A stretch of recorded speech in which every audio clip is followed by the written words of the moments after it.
Okay, shout out. Shout out kay Bornog.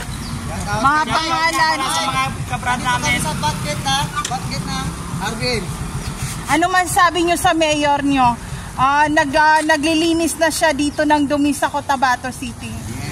Yes, sobra.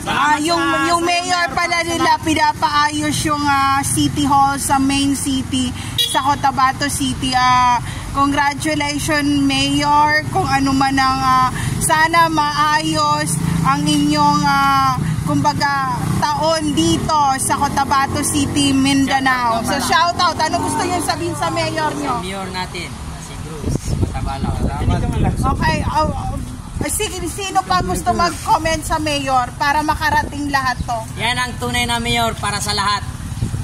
Saan ba nag-aral si Bruce? Ng elementary, high school, and college? Yun ang question. Hindi ko pa alam yan. Yun na kailangan nating alamin. Ano sa tingin nyo? Mahulaan nyo? Hindi ba? Pero kung mag-research ako, malalaman natin. Yun, i-research natin. So ito, Mayor, ito ang dare namin sa'yo. Pwede mong sabihin sa media dito sa Cotabato City kung saan ka nag-elementary, high school, and college. And paano ka naging Bruce? Anong reliyon mo? And sabihin mo yon sa mga tao all over the world from Luzon, Visayas, Mindanao, and international. And if you are converted, kailan ka nag-convert?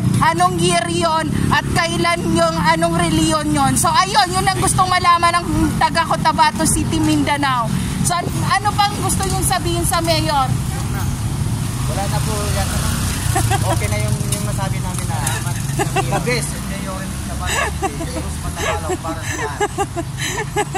So ayun, papunta na ako sa school ngayon kasi kung gusto mo magkaroon ng pangalan, dapat alam mo kung saan ka nag-elementary, high school, and college, at kung sino yung nakasama mo, at kung sino yung mga nakarelasyon mo, at kung ilan ang anak mo, at kung sino yung pang forever mo, at kung saang simbahan kayo ikakasal, at anong taon kayo nagsama. So ganon, mag-politician.